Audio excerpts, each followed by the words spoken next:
दोस्तों आप लोगों के लिए एक और महत्वपूर्ण इंपॉर्टेंट शॉर्ट वीडियो टीकाकरण का बहुत ज़्यादा डिमांड थी आप लोगों की। ये वाला वीडियो दोस्तों 30 मिनट का नहीं हो पाएगा क्योंकि समय की थोड़ी कमी है।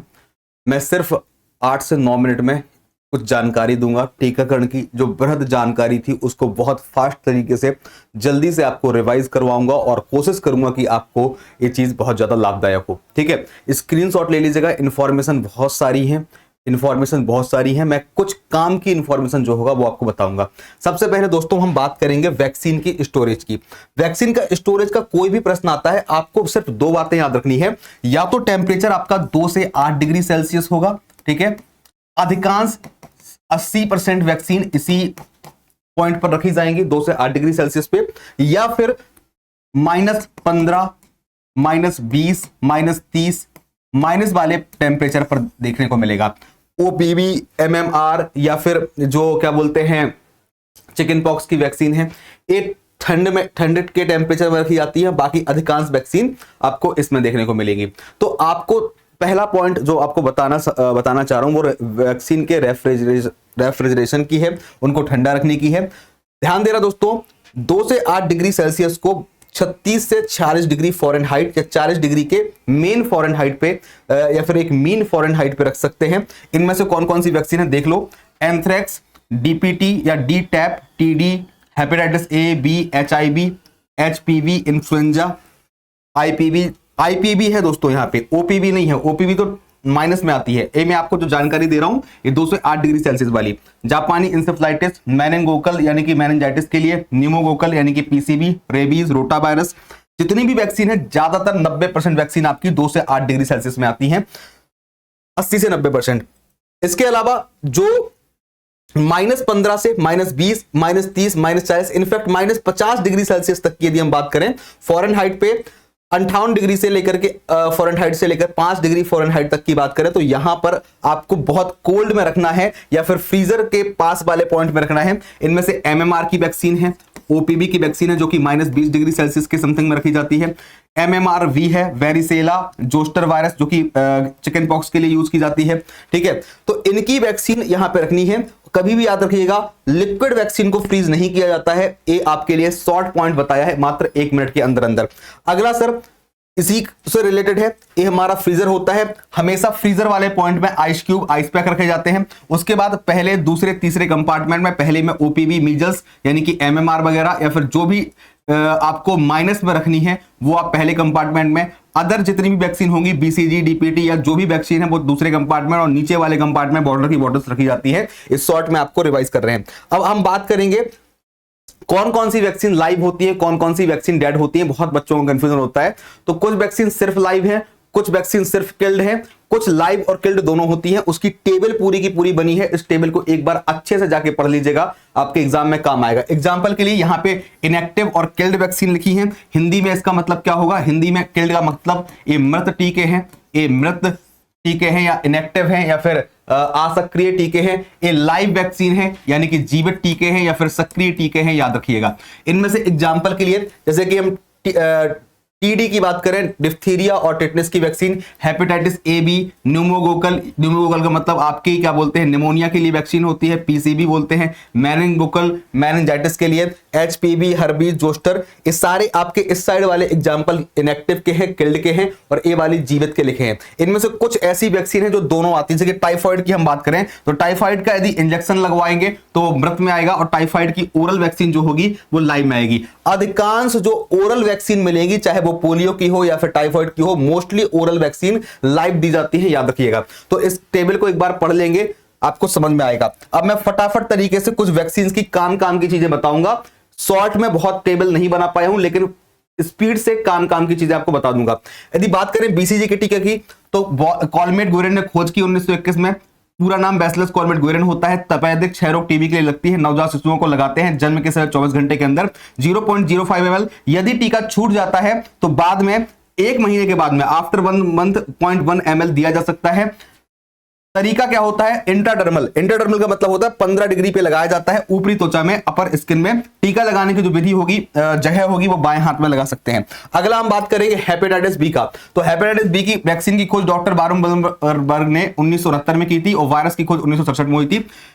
सर नवजात शिशुओं को, शीशा नहीं है, शिशुआ लिखा है यहाँ पे, जन्म के समय 0.5 ml दे सकते हैं। इंट्रामस्कुलर सीधे 90 डिग्री पे दिया जाता है, 90 डिग्री पर दिया जाता है। इंट्रामस्कुलर IM का मतलब होता है सीधे पेशी में देना है, अंदर वाली पेशी में, मध्य जांग में इसको दिया जा सकता है। ठीक है, बात करेंगे OPV की, तो OPV की हमेशा खुराक दी जाती है, ओरल पोलियो वायरस की खुराक दी जाती है। जन्म के समय दे सकते हैं 0 खुराक। इसके अलावा पहले फर्स्ट डोज 6 सप्ताह, 10 सप्ताह, 14 सप्ताह में। जो पहला बूस्टर देंगे वो 16 से 24 महीने पे 2 बूंद देते हैं। मात्रा इसकी क्या बोलते हैं, ड्रॉप में आती है।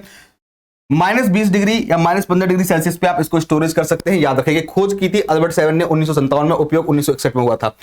IPV की बात करेंगे तो पोलियो का इंजेक्शन वाला टीका है। ठीक है, 6 सप्ताह 14 सप्ताह में देते हैं, 0.1 ml होता है। इंट्रामस्कुलर इंट्राडर्मल दोनों तरीके से, यानी कि 90 डिग्री पे भी और 15 डिग्री पे भी दे सकते हैं। सीधे हाथ में या पैर में दिया जा सकता है। 1955 में जॉन ई सेल्क ने खोज की थी। अगला बताएं DPT की। DPT का मतलब होता है डिप्थीरिया पर्ट्यूसिस टिटनेस। इंट्रामस्कुलर तरीके से, अंतःपेशी तरीके से देते हैं हमेशा। जगह इसकी 2 होती है, मध्य जांग में भी दे सकते हैं। मध्य जांग के अलावा इसको हाथों की, यहां पर पाई जाती है डेल्टॉइड पेशी, हाथों की डेल्टॉइड पेशी में भी दिया जा सकता है।